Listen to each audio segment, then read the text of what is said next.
আজকে আমরা ক্লাস 9 এর English lesson 9 the north sheep written by Philip Larkin এই যে তোমাদের কবিতাটি রয়েছে সম্পূর্ণ কবিতাটি আমরা পড়ব বাংলা অর্থ সহ এবং এখানে তোমাদের যে এক্সারসাইজ রয়েছে এক্সারসাইজ 1 এ তোমাদের যে এমসিকিউ প্রশ্নগুলো দেওয়া আছে এই এমসিকিউ প্রশ্নের উত্তরগুলো কিন্তু আজকের এই ভিডিওতে আমরা জেনে নেব। সুতরাং সম্পূর্ণ ভিডিওটি অবশ্যই তোমরা মনোযোগ সহকারে দেখো, তাহলে এই কবিতার বাংলা অর্থ তোমরা যেমন খুব সহজেই বুঝে নিতে পারবে, এমনি এখানে এমসিকিউ প্রশ্নের উত্তরগুলো তোমরা জানতে পারবে। ওকে, বাকি তোমাদের অন্যান্য যে প্রশ্নগুলো রয়েছে সেই প্রশ্নের উত্তরের ভিডিওর লিঙ্ক ডেসক্রিপশন বক্সে দেওয়া থাকবে, সেখান থেকে তোমরা এই প্রশ্নের উত্তরগুলো দেখে নিতে পারো। তো চলো আজকে আমরা এই ভিডিওতে ক্লাস 9 এর English lesson 9 the north Ship, ঠিক আছে, এই কবিতাটি পড়ি এবং এখানে তোমাদের এমসিকিউ প্রশ্নের উত্তরগুলো জেনে নিই। তো প্রথমে তোমাদের যেটা রয়েছে এখানে দেখো, the poet and the text, অর্থাৎ পোয়েট বলতে কবি, টেক্সট মানে হচ্ছে যে কবিতাটা আমরা পড়বো সেটা, বা কবি এবং কবিতার সম্পর্কে এখানে সংক্ষিপ্ত তথ্য দেওয়া আছে, সেটা আমাদের একবার পড়ে নিতে হবে জাস্ট জানার জন্য। তোমরা এখানে কবির নামটা খুব ভালোভাবে মনে রাখতে হবে, যেটা কিন্তু তোমাদের পরীক্ষায় দেওয়া হয়ে থাকে একটি প্রশ্ন হিসাবে, অর্থাৎ দ্য নর্থ শিপ কবি হচ্ছেন বা পোয়েট হচ্ছেন ফিলিপ লার্কিন, এটাকে মনে রাখতে হবে।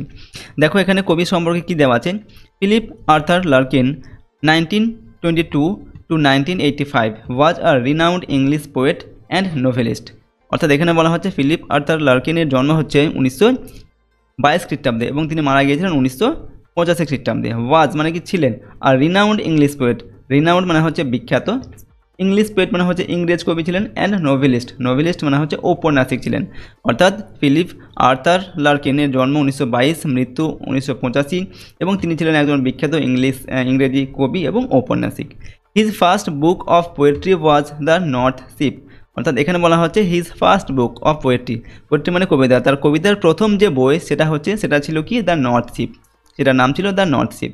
ফলোড বাই টু নোভেলস, এবং তারপর তিনি আরও দুটি নোভেলস বা উপন্যাস লিখেছিলেন, সেগুলো হচ্ছে কি Jill and a girl in winter, ঠিক আছে, একটা হচ্ছে জিল আর একটা হচ্ছে আ গার্ল ইন উইন্টার, এই দুটোই। এরপর দেখো he came to prominence in 1955 with the publication of his second collection of poems, The Least Deceived, followed by the Whitsun Weddings and High Windows। তো দেখো এখানে বলা হচ্ছে হি কেম টু প্রমিনেন্স ইন 1955, এখানে প্রমিনেন্স মানে হচ্ছে খ্যাতি অর্জন করা, অর্থাৎ তিনি খ্যাতি অর্জন করেছিলেন 1955 খ্রিস্টাব্দে with the publication of his second collection of poems. তার দ্বিতীয় কবিতার সংকলন যখন বেরিয়েছিল 1955 খ্রিস্টাব্দে, তখন কিন্তু তিনি বেশ খ্যাতি অর্জন করেছিলেন। প্রথম যে তিনি কবিতার বই প্রকাশ করেছিলেন দ্য নর্থ শিপ, তখন তিনি অতটা খ্যাতি অর্জন করতে পারেননি। 1955 খ্রিস্টাব্দে তিনি যখন দ্বিতীয় কবিতার যে সংকলন বা কবিতার বই তিনি বের করেছিলেন 1955 খ্রিস্টাব্দে, তখন তিনি বেশ খ্যাতি অর্জন করেছিলেন এবং সেই কবিতার বইয়ের নামটা কী ছিল, দ্য লেস ডিসিভড, ওকে, এটা ফলোড বাই দ্য, এবং তারপর তিনি আরও দুটি লিখেছিলেন, সেগুলো কি হুইটসান ওয়েডিংস অ্যান্ড হাই উইন্ডোজ, এইগুলো। He was offered the position of poet laureate in 1984 but he declined it। তো he was offered, তাকে অফার করা হয়েছিল বা দেওয়া হয়েছিল কি দ্য পজিশন মানে হচ্ছে স্থান, of poet laureate. Poet laureate হচ্ছে একটা উপাধি, কবির একটা উপাধি, ইংল্যান্ডে যেটা দেওয়া হয়, এই উপাধিটা বা এই পদটা তাকে দেওয়া হয়েছিল ইন 1984 1984 খ্রিস্টাব্দে, ওকে, 1984 খ্রিস্টাব্দে, but he declined it, decline মানে হচ্ছে প্রত্যাখ্যান করা, কিন্তু তিনি এটা প্রত্যাখ্যান করেছেন, অর্থাৎ এই উপাধি তিনি নেননি। তো এইটুকু আমাদের দেওয়া হয়েছে কবি সম্পর্কে। এরপর দেখো আমরা যে কবিতাটা পড়বো তার এখানে সংক্ষিপ্ত বর্ণনা একটু দেওয়া আছে, সেটা আমরা এখান থেকে একবার জেনে নেবো, তাহলে কবিতাটা পড়ার সময় কিন্তু আমাদের বুঝতে সুবিধা হবে। দেখো এখানে কি বলা হচ্ছে, this poems describes the journey of 3 ships that head to the different destinations. তো দিস পোয়েম মানে এই কবিতাটা যেটা আমরা এখন পড়বো, ডেসক্রাইবস মানে বর্ণনা করে, দ্য জার্নি অফ 3 শিপস মানে 3টি শিপস মানে হচ্ছে কি জাহাজ, আর জার্নি মানে যাত্রা। তো 3টি জাহাজের যে যাত্রা, সেই যাত্রাপথের বর্ণনা কিন্তু এই কবিতার মাধ্যমে করা হয়েছে। That head to different destinations মানে কি গন্তব্য, ডিফারেন্ট মানে হচ্ছে আলাদা আলাদা, যাদের যে গন্তব্যস্থল ছিল, কিন্তু এই যে 3টি জাহাজ গিয়েছিল 3টি জাহাজের গন্তব্যস্থল কিন্তু আলাদা আলাদা জায়গায় ছিল, তারা কিন্তু একই দিকে যায়নি। ওকে, এই 3টি জাহাজের তাদের যে যাত্রাপথের বর্ণনা সেটাই এখানে এই কবিতার মাধ্যমে তুলে ধরা হয়েছে। While 2 ships return back, one presses forward and faces perils to continue its long onward journey। তো এখানে বলা হচ্ছে while মানে হচ্ছে যেখানে 2 ships return back, দুটি জাহাজ ফিরে এসেছিল, one presses forward এবং একটি জাহাজ অনেক দূরে চলে গিয়েছিল, and faces perils পেরিলস মানে হচ্ছে মহা বিপদ, অনেক বিপদ। আর ফেসেস মানে কি সম্মুখীন হওয়া। এবং একটা জাহাজ কী হয়েছিল, অনেক বিপদের সম্মুখীন হয়েছিল। To continue it's long onward journey. Long onward journey মানে হচ্ছে দীর্ঘ তার সামনের দিকে যে যাত্রাপথ, সেই যাত্রাপথ কন্টিনিউ করার জন্য তারা কিন্তু অনেক বিপদের সম্মুখীন হয়েছিল। ওকে, একটি জাহাজকে আর কি। আর দুটি জাহাজ অনায়াসেই তারা ফিরে এসেছিল, সেটা বলা হচ্ছে। ঠিক আছে, দুটি জাহাজ ফিরে এসেছিল। এরপর দেখো, almost like a symbol of aspiration that overcomes all obstacles. তো অলমোস্ট মানে প্রায়, like a symbol of aspiration. Aspiration মানে হচ্ছে উচ্চাকাঙ্ক্ষা।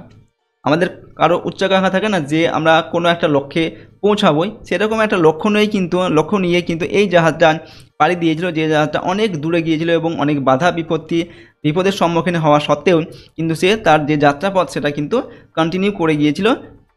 কারণ কি, তার একটা উচ্চাকাঙ্ক্ষা ছিল যে সেই লক্ষ্যে সে পৌঁছাবে।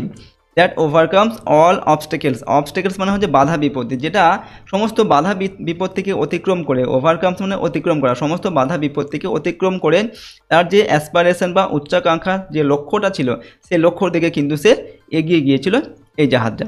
তো এখানে এই তিনটি জাহাজের কথা বলা হয়েছে। দুটি জাহাজ অনায়াসে ফিরে এসেছিল, আর একটা জাহাজ কিন্তু খুব অনেক বিপদের সম্মুখীনের মধ্যে দিয়ে তার যে যাত্রাপথ, দীর্ঘ যাত্রাপথ, সেটা কন্টিনিউ করেছিল। ঠিক আছে, চলো এবার আমরা যে মূল আমাদের যে কবিতা সেটা আমরা পড়ব। এখানে দেখো কবি কি বলছেন, I saw 3 ships go sailing by. তো এখানে কবি বলছেন আই স, আমি দেখেছিলাম, 3 শিপস, তিনটি জাহাজকে, গো সেলিং বাই। সেলিং মানে কি, সমুদ্রের যে যাত্রাপথ সেটাকে বলা হয় সেলিং। তো গো সেলিং বাই, আমি তিনটি জাহাজকে সমুদ্রে যাত্রা করতে দেখেছিলাম, অর্থাৎ সমুদ্রে চলতে দেখেছিলাম। Over the sea the lifting sea. Over মানে কি ওপরে, ওভার দ্য সি মানে হচ্ছে সমুদ্রের জাহাজ তো সমুদ্রের ওপর দিয়ে চলে, তো সেটাই বলা হচ্ছে ওভার দ্য সি মানে সমুদ্রের ওপরে। The lifting sea, lifting sea মানে সমুদ্রটা কেমন ছিল, আর লিফটিং মানে হচ্ছে উথাল পাথাল সমুদ্র ছিল। ঠিক আছে, সমুদ্রের ঢেউ যেমন উথাল পাথাল হয়, সেটাকে বলা হচ্ছে লিফটিং সি। মানে সেই উথাল পাথাল সমুদ্রের ওপর দিয়ে এই তিনটি জাহাজ তাদের যাত্রা করেছিল, সেটা কবি দেখেছিলেন, এটাই তিনি বলছেন। এরপর দেখো, and the wind rose in the morning sky and one was rigged for a long journey. And মানে এবং, দ্য উইন্ড অর্থাৎ বাতাস, rose in the morning sky. Rose মানে হচ্ছে উঠেছিল, ওপরের দিকে ওঠা। ঠিক আছে, ইন দ্য মর্নিং স্কাই মানে সকালের যে আকাশ, সেখানে বাতাস উঠেছিল। And one was rigged for a long journey, এবং এই তিনটি যে জাহাজ লেখক দেখেছিলেন যাত্রা করতে, তাদের মধ্যে একটা জাহাজ ছিল, সেটাকে রিগড মানে সজ্জিত করা হয়েছিল, ফর আ লং জার্নি মানে অনেক লং জার্নি মানে অনেক দীর্ঘ যাত্রাপথ সেটা যাবে, তার জন্য তার যা কিছু দরকার, রসদ, ঠিক আছে, সমস্ত কিছু দিয়ে সেই জাহাজটাকে সাজানো হয়েছিল যাতে সে দীর্ঘ পথ যেতে পারে। তো এইরকম তিনটি জাহাজকে তিনি দেখেছিলেন। The first sheep turned towards the West. দেখো, দ্য ফার্স্ট শিপ মানে প্রথম যে জাহাজ, সেটা টার্নড মানে ঘুরে গেল কোন দিকে, টুয়ার্ডস দ্য ওয়েস্ট, পশ্চিম দিকে ঘুরে গেল, সেটা পশ্চিম দিকে যাবে। ওভার দ্য সি মানে সমুদ্রের উপর দিয়ে, দ্য রানিং সি, রানিং বলতে ছুটন্ত সমুদ্র বা চলন্ত সমুদ্র বা চলছে এরকম সমুদ্রে একদিকে বয়ে যায় স্রোত নিয়ে, তো সেরকম সেই রানিং সমুদ্রের উপর দিয়ে প্রথম জাহাজটা কিন্তু পশ্চিম দিকে যাত্রা শুরু করলো। And by the wind was all possessed and carried to a rich country. And by the wind মানে কি বাতাস, বাতাসের দ্বারা এটা কী হয়েছিল, ওয়াজ অল পসেসড মানে এই যে বাতাসটা এর ফেভারে ছিল। যে জাহাজটা পশ্চিম দিকে যাত্রা করেছিল, বাতাসও কিন্তু পশ্চিম দিকেই বইছিল। সুতরাং কী হলো, and carried to a rich country, এবং এই বাতাস এই জাহাজের পাল থাকে, সেই পালে ধাক্কা দিয়ে কিন্তু এটাকে অনায়াসেই একটা রিচ কান্ট্রি মানে ধনী সম্পদশালী একটা দেশে কিন্তু পৌঁছে দিল এই প্রথম জাহাজটিকে, সে অনায়াসেই চলে গেল। The second turn towards the West. Second যে জাহাজ সেটা কী করলো, টার্ন মানে ঘুরে গেল টুয়ার্ডস দ্য ইস্ট, এটা ঠিক আছে, ইস্ট মানে পূর্ব দিকে ঘুরলো সেকেন্ড জাহাজটা, সে পূর্ব দিকে যাত্রা করবে। Over the sea the quaking sea. Over the sea মানে সমুদ্রের উপর দিয়ে সে যাত্রা করলো, দ্য কোয়াকিং সি। এবং এই সময় দ্বিতীয় জাহাজটার ক্ষেত্রে যে সমুদ্রটা কেমন ছিল, কোয়াকিং মানে হচ্ছে কম্পমান সমুদ্র ছিল, অর্থাৎ এখানে একটা প্রতিকূল অবস্থার কথা কিন্তু বলা হচ্ছে। ঠিক আছে, এত প্রথম জাহাজটা যেমন অনুকূল পরিবেশ পেয়েছিল তার যাত্রাপথে যাওয়ার জন্য, কিন্তু দ্বিতীয় জাহাজটা সেরকম অনুকূল পরিবেশ পায়নি, তার যে সমুদ্র সেটা কিন্তু কম্পমান সমুদ্র ছিল। And the wind hunted it like a beast to anchor in captivity.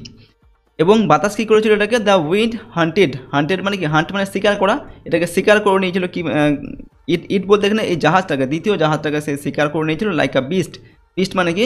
Beast মানে হচ্ছে জন্তু। একটা জন্তু যেমন আর একটা জন্তুকে শিকার করে, সেরকম বাতাসও কিন্তু এই জাহাজটাকে শিকার করে নিয়েছিল। এখানে শিকার করা বলতে কি, অর্থাৎ যে জাহাজটা যেদিকে যাচ্ছিল বাতাস কিন্তু তার উল্টো দিক থেকে বইছিল। সুতরাং বাতাস জাহাজটাকে আর তার দিকে কিন্তু মানে সেদিকে যে যাবে জাহাজটা, তার যাত্রাপথ থেকে যেতেই দিল না আর কি, সেখানেই তাকে থামিয়ে দিল। Two anchor in captivity, two anchor মানে হচ্ছে জাহাজ নোঙর করা, অর্থাৎ ইন ক্যাপটিভিটি মানে হচ্ছে বন্দি দশা, অর্থাৎ জাহাজটাকে বন্দি করে সে তাকে নোঙর ফেলতে বাধ্য করলো বাতাস। অর্থাৎ সেই দ্বিতীয় জাহাজটা কিন্তু তার যাত্রাপথে গমন করতে পারলো না, বাতাস তার প্রতিকূলে ছিল এবং সে বাধ্য হয়ে জাহাজটা কী করলো, তার নোঙর ফেলে সেখানেই সে দাঁড়িয়ে রইলো আর কি। ঠিক আছে, ক্যাপটিভিটি মানে হচ্ছে বন্দি হয়ে রইলো বাতাসের দ্বারা। নেক্সট দেখবো আমরা পরের স্ট্যান্ডাতে কী রয়েছে, দেখো। The third sheep drove toward the north. তো দ্য থার্ড শিপ মানে হচ্ছে তৃতীয় যে জাহাজ, সেটা কী করলো, ড্রোভ, ড্রাইভ থেকে ড্রোভ, চালিত হলো কোন দিকে, টুয়ার্ড দ্য নর্থ, উত্তর দিকে চলে গেল তৃতীয় জাহাজটা। ওভার দ্য সি, সমুদ্রের ওপর দিয়ে, দ্য ডার্কেনিং সি, এবং এই সময় সমুদ্রটা কেমন ছিল, দ্য ডার্কেনিং মানে অন্ধকারময় সমুদ্র ছিল তৃতীয় জাহাজটির ক্ষেত্রে। But no breath of wind came forth, no breath of wind, breath মানে কি আমরা কি জানি, নিঃশ্বাস প্রশ্বাস, the of wind came forth, wind মানে বাতাস, অর্থাৎ বাতাসের কিন্তু এক ফোঁটাও নিঃশ্বাস প্রশ্বাস বা এক ফোঁটা একটুও বাতাস কিন্তু এর সহায় হলো না এই তৃতীয় জাহাজটার ক্ষেত্রে। অর্থাৎ এখন এই ক্ষেত্রে কিন্তু কোনো রকম বাতাস কিন্তু আর বইছে না আর কি, তার ফেভারে হোক আর প্রতিকূলেই হোক আর অনুকূলেই হোক, কোনো বাতাস কিন্তু এ পেল না। অ্যান্ড দ্য ডেক্স সোন ফ্রস্টলি, সোন মানে হচ্ছে কি, সাইন থেকে সোন, সাইন মানে চকচক করা, সোন মানে চকচক করছিল এরকম। অ্যান্ড দ্য ডেক্স বলতে জাহাজের যে পাটাতন, নিচের যে পাটাতন, ঠিক আছে, সেই পাটাতনটা কী হয়েছিল, ফ্রস্টলি মানে হচ্ছে, ফ্রস্ট মানে তুষার আর কি, তুষারে একবারে পাটাতনটা ভরে গিয়েছিল এবং সেখান থেকে তুষার, মানে তুষার তো সাদা হয়, শুভ্র হয়, তো চকচক করছিল, এতটা ঠান্ডা। অর্থাৎ তৃতীয় জাহাজটা কী হয়েছিল, উত্তর দিকে কিন্তু যাত্রা করেছিল, উত্তর দিক মানে প্রচণ্ড ঠান্ডা আর কি, অর্থাৎ সেই প্রচণ্ড ঠান্ডার মধ্যে সে যাত্রা করেছিল, যার ফলে তার যে পাটাতন সেগুলো প্রচণ্ড মানে ফ্রস্ট মানে হচ্ছে তুষারে ভরে গিয়েছিল আর কি, এবং সেটা চকচক করছিল। The northern sky rose high and black over the proud unfruitful sea. The northern sky মানে, নর্দার্ন মানে হচ্ছে উত্তর, তো উত্তরের যে আকাশ সেটা কী হয়েছিল, রোজ হাই অ্যান্ড ব্ল্যাক, উত্তরের যে উঁচু আকাশ সেটা কিন্তু কালো হয়ে গিয়েছিল। Over the proud unfruitful sea, over the proud মানে গর্বিত, আনফ্রুটফুল সি মানে নিষ্ফল সমুদ্র, আনফ্রুটফুল যেখান থেকে আমরা কোনো ফল আশা করতে পারি না, ওকে, সুফল আশা করতে পারি না, যেখান থেকে আমরা শুধুমাত্র নিষ্ফলই পাই, অর্থাৎ সেই রকম সমুদ্রের উপর দিয়ে কিন্তু তৃতীয় জাহাজটা যাত্রা করেছিল এবং এই নিষ্ফল সমুদ্রের উপরে কী ছিল, কালো আকাশ ছিল। Okay, east and west the ships came back happily or unhappily. তো ইস্ট অ্যান্ড ওয়েস্ট অর্থাৎ পূর্ব দিকে আর পশ্চিম দিকে যে জাহাজগুলো যাত্রা করেছিল, সেই জাহাজগুলো কী করলো, কেম ব্যাক মানে ফিরে আসলো, হ্যাপিলি অর আনহ্যাপিলি, কেউ সুখী হয়ে কেউ আনহ্যাপি মানে অসুখী হয়ে। প্রথম জাহাজটা তো হ্যাপিলি ফিরে এসেছে, সে তার ফেভারে কী পেয়েছিল, বাতাস পেয়েছিল এবং সে একটা ধনী কান্ট্রিতে, ধনী দেশে পৌঁছে গিয়েছিল, সেখান থেকে বাণিজ্য করেছে কিন্তু ফিরে এসেছে। এবং সেকেন্ড যে জাহাজ সেটা কিন্তু তাকে বাতাসটাকে যাত্রাপথে যেতেই দেয়নি, সেখানেই সে স্তব্ধ করেছে, অর্থাৎ সেখান থেকে কিন্তু দ্বিতীয় জাহাজটা ফিরে এসেছে, অর্থাৎ সে কিন্তু আর বাণিজ্য করতে পারেনি, অর্থাৎ সেখান থেকে সে ফিরে এসেছে প্রথম জাহাজ। আর দ্বিতীয় জাহাজটার ক্ষেত্রে এরকম ঘটনা ঘটেছে। But the third went wide and far, কিন্তু এই যে তৃতীয় যে জাহাজটা কী করলো, ওয়াইড অ্যান্ড ফার অর্থাৎ অনেক দূর দেশে যাত্রা করলো, into an unforgiving sea. Unforgiving মানে কি, ক্ষমাহীন, ফরগিভ মানে কি ক্ষমা করা, আনফরগিভ মানে ক্ষমা না করা। তো আনফরগিভিং সি মানে যে সমুদ্র কাউকে ক্ষমা করে না, অর্থাৎ উথাল পাতাল সমুদ্র, সেখানে যে কোনো সময় কিন্তু জাহাজ ডুবির সম্ভাবনা থাকে, সেরকম একটা সমুদ্রের মধ্যে দিয়ে কিন্তু তৃতীয় জাহাজটা যাত্রা করেছিল এবং অনেক দূর দেশে সে যাত্রা করেছিল। Under a fire spelling star, fire মানে কি আগুন, আর স্পেলিং মানে হচ্ছে ঝরছে, আগুন ঝরছে এরকম, স্টার মানে হচ্ছে তারা, অর্থাৎ তারার আগুন ঝরছে ওপর থেকে, ঠিক আছে, নিচে এই সমুদ্রের উপরে, ঠিক আছে, এখানে তারার আগুন ঝরা বলতে কি, এখানে উল্কাপাত যেরকম হয় সেই ধরনের কিছু এখানে বলা হচ্ছে। And it was rigged for a long journey, এবং এটাকে সাজানো হয়েছিল বা সজ্জিত করা হয়েছিল একটা দীর্ঘ যাত্রার জন্য এই তৃতীয় জাহাজটিকে। ওকে, তো এইটা হচ্ছে আমরা এই পর্যন্ত কবিতা দেখলাম। তো এখানে দেখো আমরা তিনটি জাহাজ সম্পর্কে কিন্তু বলা হয়েছে এই কবিতার মধ্যে আর কি। প্রথম যে জাহাজ সেটা কিন্তু যাত্রাপথে গিয়েছিল কোন দিকে, পশ্চিম দিকে রওনা করেছিল, যেদিকে ধনীর দেশ থাকে, তো সেখানে কিন্তু অনায়াসে সে বাতাসের সাহায্যে চলে গিয়েছিল এবং সেখান থেকে সে ফিরে এসেছিল, ওকে, তার যে বাণিজ্য সম্পন্ন করে। দ্বিতীয় জাহাজটা কী হয়েছিল, দ্বিতীয় জাহাজটা কিন্তু যেতেই পারেনি, তার বাতাস তার উল্টো দিকে বয়েছিল এবং সে বাতাসকে কিন্তু ওভারকাম করে সে কিন্তু প্রতিকূল অবস্থা কাটিয়ে সে যেতে পারেনি, অর্থাৎ সেখান থেকে সে ফিরে এসেছিল। আর তৃতীয় যে জাহাজটা আমরা দেখলাম, তৃতীয় জাহাজটার ক্ষেত্রে কী হয়েছে, তৃতীয় জাহাজটা কিন্তু তার প্রতিকূল অবস্থা কিন্তু অনেক ছিল স্যার। তার ছিল কি ডার্কেনিং সি, মানে অন্ধকারময় সমুদ্র ছিল। ওকে, তার জাহাজ একবার বরফে ভরে গিয়েছিল, ঠিক আছে। আনফ্রুটফুল সি মানে ক্ষমাহীন সমুদ্র, যে উথাল পাতাল সমুদ্রের মধ্যে সে কিন্তু গিয়েছিল, অর্থাৎ তার প্রতিকূল অবস্থায় কিন্তু অনেক কিছুই ছিল, সমস্ত কিছু কাটিয়ে ওভারকাম করে সে কিন্তু তার যে দীর্ঘ যাত্রাপথ, সেটা কিন্তু সে দীর্ঘ যাত্রাপথে অতিক্রম করতে পেরেছিল এবং সফল হয়েছিল তৃতীয় জাহাজটা। ওকে, তো এখানে কিন্তু তৃতীয় তিনটি জাহাজের মাধ্যমে আমাদের পরিবেশের তিন ধরনের মানুষের কথাও কিন্তু বলা হয়েছে। কীরকম? প্রথম ধরনের এক ধরনের মানুষ থাকে যারা কিন্তু অনায়াসেই কোনো পরিশ্রম ছাড়া নিজেদের যে লক্ষ্য আর কি, লক্ষ্যেতে কিন্তু পৌঁছে যেতে পারে খুব অনায়াসেই, ভাগ্য তাদের ফেভার করে সেরকম, ঠিক আছে। দ্বিতীয় যে কিছু মানুষ থাকে যারা কিন্তু পরিশ্রম করে, অর্থাৎ তারা হার্ড ওয়ার্কিং করে, ফলে তার সত্ত্বেও কিন্তু তারা যে স্ট্রাগল করার পরে কিন্তু তারা সফলতা পায় না। ওকে, কারণ কি, তারা মাঝপথে কিন্তু তাদের স্ট্রাগল করা বন্ধ করে দেয় যে আর হবে না এরকম বলে। তৃতীয় ধরনের যে মানুষ থাকে তারা কিন্তু স্ট্রাগল করতেই থাকে যতক্ষণ না পর্যন্ত তারা তাদের লক্ষ্যে পৌঁছায়, ততক্ষণ পর্যন্ত কিন্তু তারা এরকম স্ট্রাগল করে, অর্থাৎ সংগ্রাম করে যেটা যতক্ষণ পর্যন্ত তারা সফল হয়। তো এইরকম তিন ধরনের মানুষের কথা কিন্তু এখানে এই কবিতার মাধ্যমে বলা হয়েছে। তো এই ছিল আমাদের কবিতা। এখানে দেখো কয়েকটি ওয়ার্ড নোটস দেওয়া আছে, যেমন রিগড কথার অর্থ কি, to equip a boat or a ship for a long journey, অর্থাৎ একটা বোট নৌকো বা জাহাজকে দীর্ঘ যাত্রার জন্য সাজানো হয়, সেটাকে বলা হচ্ছে রিগড। আর কোয়াকিং মানে হচ্ছে স্টায়ারিং মানে কম্পমান, ক্যাপটিভিটি মানে ইমপ্রিজনমেন্ট অর্থাৎ বন্দি দশা আর কি, বন্দি করে রাখা। এরপর এখানে যে তোমাদের এই যে প্রশ্নগুলো দেওয়া হয়েছে এমসিকিউ প্রশ্ন, এই প্রশ্নের উত্তরগুলো দেখো আমরা জেনে নিই। প্রথমটা রয়েছে দেখো কি, এক্সারসাইজ 1-এ tick the correct answer from the given alternative, সঠিক উত্তরটার পাশে টিক চিহ্ন দিতে হবে, এই ঘরে টিক চিহ্ন দিতে হবে। তো প্রথমে 1 নম্বরে the number of ships sailing by were, অর্থাৎ কটা জাহাজ এখানে যাত্রা করেছিল, 3, 2, 4, 5, 4, তো 3টি জাহাজ যাত্রা করেছে। তো অপশান 1 এটা সঠিক হবে, আমরা এই ঘরে টিক চিহ্ন দেবো, ঠিক আছে। এরপর দেখো 2 নম্বরে যেটা আমাদের দেওয়া আছে, নাম্বার 2-তে the wind carried the first ship to অর্থাৎ দ্য বাতাস প্রথম যে জাহাজটাকে কোথায় নিয়ে গিয়েছিল, big country, small country, rich country, distant country. তো বাতাস প্রথম জাহাজটাকে একটা রিচ কান্ট্রি, ধনী একটা দেশে নিয়ে গিয়েছিল, ঠিক আছে। এরপর 3 নম্বর দেখে the second ship turn towards the, দ্বিতীয় যে জাহাজ সেটা কোন দিকে গিয়েছিল, ওয়েস্ট, নর্থ, সাউথ, ইস্ট। তো দ্বিতীয় জাহাজটা পূর্ব দিকে গিয়েছিল, অপশান ডিটা হবে সঠিক উত্তর, ঠিক আছে। এরপর দেখবো 4 নম্বর দেখে the decks of the third ship শোন, তৃতীয় জাহাজের ডেক্স যে পাটাতন সেটা চকচক করছিল কিসের জন্য, কীরকম, ব্রাইটলি, ফ্রস্টলি, ক্লিয়ারলি না ডিমলি। সেটা ফ্রস্টলি মানে হচ্ছে জাহাজ সেখানে বরফ জমা গিয়েছিল তার জন্য সেটা চকচক করছিল, তো অপশান বিটা এখানে সঠিক হবে। 5 নম্বর হচ্ছে the northern sky rose over the, অর্থাৎ উত্তর দিকের যে স্কাই সেটা উপরে কীরকম ছিল, আনফ্রুটফুল সি, এরপর হচ্ছে কারেন্ট সি, স্টর্মি সি, কাম সি। সেটা কি ছিল, আনফ্রুটফুল সি মানে হচ্ছে নিষ্ফল সমুদ্রের উপরে ছিল, ঠিক আছে, এই নর্দার্ন স্কাইটা।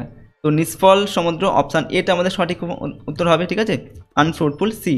6 নম্বর দাগে the third ship was rigged for a long journey, short journey, slow journey, quick journey, অর্থাৎ তৃতীয় জাহাজটাকে সজ্জিত করা হয়েছিল কিসের জন্য, লং জার্নি মানে হচ্ছে দীর্ঘ যাত্রাপথের জন্য তৃতীয় জাহাজটাকে সজ্জিত করা হয়েছিল।